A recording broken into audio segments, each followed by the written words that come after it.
मांगिएगा वो देवता देंगे भी। दीक्षा लेके औरत थी, चली गई।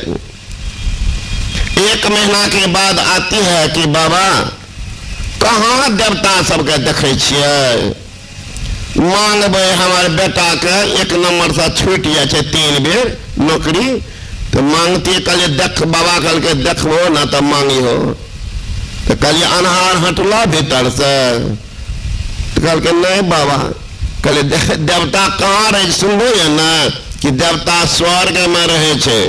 कहाँ? तो स्वर्ग कहाँ छे? आंख जे बंद करबो ना तो अनहार छे, नरक छे। नरक में जमराज जी तो जमराज से भेटे तो आंख बंद करके प्रकाश देवा, all attention without any tension, that is called meditation. चित्त वृत्ति के निरोध जब है तो हमें प्रकाश देखबो है ना, प्रकाश में देखो जाओ तब गुरु नानक साहब प्रमाण देते हैं, गुरु के मूर्ति हृदय बसाए और जो इच्छे सोई फल पाए। इष्ट का रूप भी कम से उतर गया है तो आपकी इच्छा की पूर्ति हो जाएगी। कौन कहने वाला? ब्रह्म ऋषि गुरु नानक साहब कहते हैं। संत झूठ नहीं बोलते, आज जिस दिन संत झूठ बोल देंगे सृष्टि का लोप हो जाएगा। भूल न देव कुमारग पाओ, भूल से भी कुमार्ग में संत पांव नहीं देते हैं। वो आपको गारंटी कार्ड दे रहे हैं, गुरु की मूर्ति हृदय बसाए जो इच्छे से ही फल पाए। झूठ नहीं बोलेंगे, है ना। संत वचन जुग जुग अचल, जो नर कर विश्वास, अब विश्वास किए पर ना मिले तो झूठा पलटो दास। कितना गारंटी है? इसलिए बैठ करके ध्यान कीजिए, कोशिश कीजिए, थोड़ा भी झलक दिखाई पड़ जाए, थोड़ा भी गारंटी हो जाएगा। मानव शरीर का गारंटी होगा। अंतर ज्योति भय गुरु साखी चीने राम करम, थोड़ा भी अगर झलक में देखने में आया है तो आपको गारंटी होगा मानव का ऐसे से मिलेगा ही। इसलिए देखिएगा बहुत बच्चा कम उम्र से तलफल करता ध्यान सत्संग करने के लिए, दीक्षा लेने के लिए मार उठाता है, दीक्षा लेगा तो बाप दादा के बाबा अभी छोटा छे दीक्षा लेते, छोटा छे चिन्हे छो ये छोटा छे, तोरे अगला जन्म में के रहे तो बाप रहे कि दादा पहचान छो। अरे तो संस्कार भगवान श्री कृष्ण कह रहे हैं, योग भ्रष्ट पुरुष की अधोगति नहीं होती है। पहले वह स्वर्ग सुख भोगेगा, फिर श्रीमान के कुल में जन्म लेगा, फिर जोगी के कुल में जन्म लेगा, अब पुरजन के संस्कार से संत को भक्ति में लग जाएगा। देख लीजिए, तो पुरजन का संस्कार ही है, बाप सत्संगी, माँ सत्संगी, दादा सत्संगी, दादी सत्संगी, घर में तो जन्म लिया है, जान करके भेजा गया है। जिसका खाद पानी तो है ही है, फसल जल्दी उगेगा। इन्हें कमी उम्र से कहता हम दीक्षा लेंगे, यहाँ बुढ़वा रुकता है कभी नहीं। अगर उनके संस्कार उदय है तो रुको मत। पहले संन्यास में भी रुकता था, 4 आश्रम बटा हुआ था पहले जमाने। पढ़िए शास्त्र को, ब्रह्मचर्य, गृहस्थ, वानप्रस्थ और सन्यासी, 4 आश्रम था। ब्रह्मचर्य जन्म से 25 वर्ष की उम्र तक गुरुकुल में रहता था बच्चा, संयम से रहता था, ब्रह्मचारी बन के रहता था, ब्रह्मचर्य। उसके बाद गृहस्थाश्रम में प्रवेश करता था। 50 वर्ष गृहस्थ जीवन, अब 50 के बाद अपने को साधना करता था, हम रह पाएंगे कि नहीं।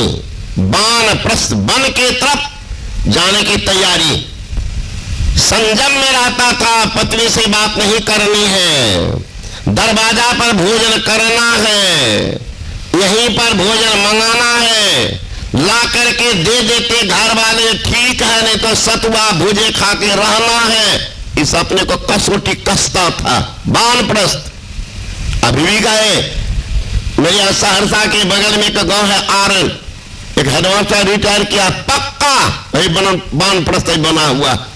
कहता पुतौह सा लेकिन डरती है।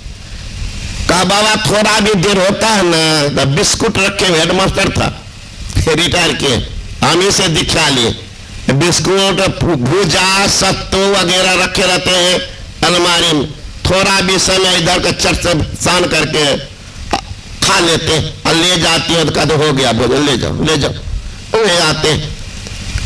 अब जब से हम लोग आए हैं तब से बाबूजी अंगना नहीं आते, बेसी काम पर ज्यादा देर ही आता।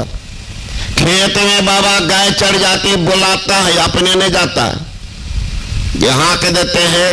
आज को बेटा कौन के पोता जवान है, फिर भी बोलबाक सब तो हौसद का हम ही रख देते। अपना जाएगा सरेगा मरेगा, कहाँ जाएगा पता, अपना तैयारी नहीं, अब बेटा पोता की तैयारी में लगा हुआ। तो वानप्रस्थ, वानप्रस्थ में देख लिया अपने को, कसौटी पर कस लिया, मैं रह सकता, बन जाओ सन्यासी। ये आश्रम पद्धति चल रहा। लेकिन शंकराचार्य जी महाराज के समय में देखा कि वैराग्य की अग्नि प्रदीप्त है, तो ये संन्यास धर्म को, चारों आश्रम को तोड़ दिया कि जिस समय मन में विरक्ति हो जाए, संसार से उपराम हो जाए, तो आप संन्यास धारण कर सकते। इसलिए 12 वर्ष की उम्र में तो शंकराचार्य जी महाराज सन्यासी बना था। भगवान बुद्ध के पुत्र राहुल 5 वर्ष की उम्र में सन्यासी बना दिया था। तो आश्रम हटने लगा कि वैराग्य की अग्नि जिस समय हो। अब सोचे कि राजा का बेटा है राहुल, लेकिन बुद्ध के समय में नियम था कि भिक्षाटन करेंगे। तो सारे पुत्र जो थे बहुत ज्ञानी थे, विद्वान भी थे। का सारे पुत्र अब तो संसार का कुछ नहीं सीखा है तो तुम थोड़ा सिखा देना, तो साथ में लेके चलते थे। महाराज संस्कार ऐसा था, प्रचंड संस्कार। राजकुमार 5 साल के बच्चा कौन ज्ञान, साथ में चलता था, थक जाता था तो बड़े बड़े आदमी से तो भिक्षा पात लेके चलते थे, आगे जाते थे, बात करते करते तब याद आती राहुल, तो दौड़ते थे खोजने के लिए। देखते गाछ के पास में बैठ करके ध्यानस्थ बैठ जाते थे, वो लोग बैठ जाते थे, कब उठेगा। जब उनके ध्यान गिरती नीचे उतरती थी तब फिर साथ लेके चलते भिक्षाटन करने की। स्वयं भिक्षा मांगता था, ऐसा नहीं कि मांग करके खिला दो। बुद्ध तो सामर्थ्यवान थे, कर सकते थे, लेकिन स्वयं मांगता था। इसी में राजा शुद्धोधन ने बहुत फटकारा है बुद्ध को आकर के, तुमने मेरा सत्यानाश कर दिया, मेरा कुल आज से समाप्त हो गया। और एक छोटा बच्चा का जिनको स्वयं ज्ञान नहीं, उनको तुमने संन्यास दिया। ज्ञान हो जाता तब तो संन्यास देता, या ये मांगता संन्यास देता। देखिए अब बुद्ध को प्रतिज्ञा करना पड़ा है कि अब जब तक स्वयं नहीं बोलेंगे, भीतर से आकांक्षा उत्कंठा नहीं होगी, मैं संन्यास नहीं दूंगा। बुद्ध से प्रतिज्ञा हुआ, लेकिन तब तक तो ये राहुल सन्यासी बन गया था। तो लुटता 12 वर्ष की उम्र में उन्होंने मोक्ष भी प्राप्त कर लिया, अरहत को प्राप्त किया। बुद्ध के पहले शरीर त्याग के चला भी गया।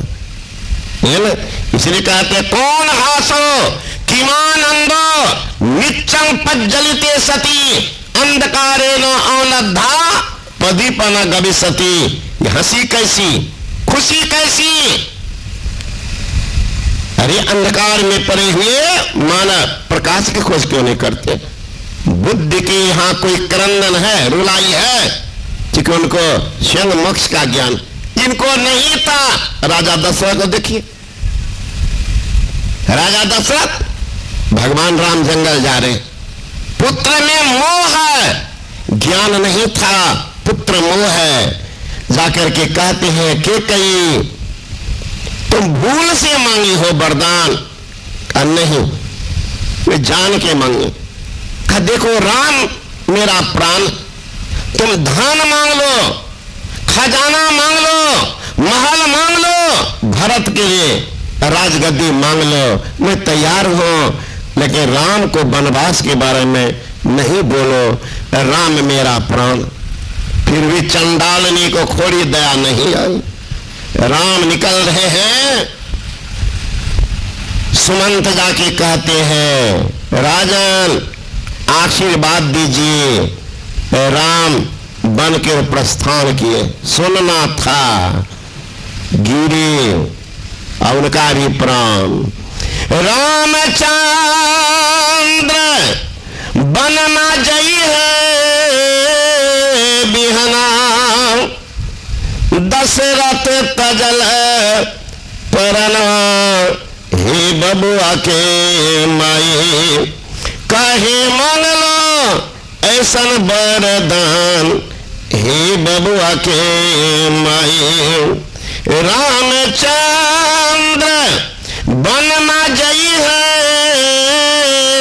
बिहना, दशरथ तजल परनमा, हे बबुआ के माई, काहे मांगलो ऐसन वरदान, हे बबुआ के माई। सोच लीजिए यहाँ मोह है, क्योंकि ज्ञान नहीं था, लेकिन बुद्ध के शरीर सामने गए हैं। कोई मोह देखे? नम्मा गुरु थे तेग बहादुर जी महाराज, और 10वां थे गुरु गोविंद साहब। गुरु गोविंद साहब ने पुत्रों को चुनवा दिया, है ना? लेकिन कोई मोह नहीं, बेटा तुम्हारी बारी अब है, लड़ो। देख लीजिए, जब चौक पर दिल्ली के चौक बाजार में तेग बहादुर खड़े थे, का क्या सोच रहे हैं पिताजी? यहाँ की सर्वश्रेष्ठ आदमी का अगर बलिदान हो तो देश का कल्याण हो सकता है। कहाँ ऐसा तो है? तो आपसे बढ़कर दुनिया में कौन सबसे बड़ा आदमी है? सबसे बड़े हैं संत। दूसरा नाम गए, तीजे 10 अवतार, तिन्हें पर नाम गए। अब ब्रह्मा विष्णु महेश सकल संसार है। अरे हारे पलटो, सबके ऊपर संत मुकुट सरदार है। सबके ऊपर में रहने वाला तेग बहादुर महाराज ने गला काट दिया। ये पत्रिका निकली है अपने राष्ट्रीय संत मत में। इस बार देखेगा मेरा तस्वीर है, एक तेग बहादुर के ही परंपरा के अभी आचार्य अभी है, उन्हीं के साथ में रहे। हमको पाग अति दिया, कपड़ा दिया। इस बार बड़े सम्मान, हम लोग जितने हमने साथ में गए सबको दिया सम्मान। उसी परंपरा के भी वो फोटो देखिएगा, उसमें पत्रिका में डाल दिया गया। तो वही थे तेग बहादुर जी महाराज। वहां पर कहां दुख? दुख वहां होता है जब तक अंधकार में रहेंगे। इसलिए तमसो मां ज्योतिर्गम्य, असत मां सदगम्य। असत से सत्य में चलो, अंधकार से प्रकाश में चलो, ज्ञान होगा। और जब ज्ञान होगा तभी आपका कल्याण होगा। विशेष आप लोग अपराह्न काल में सुनिएगा। बोले श्री सदगुरु महाराज की, श्री सदगुरु महाराज की जय। आज शनिवार है।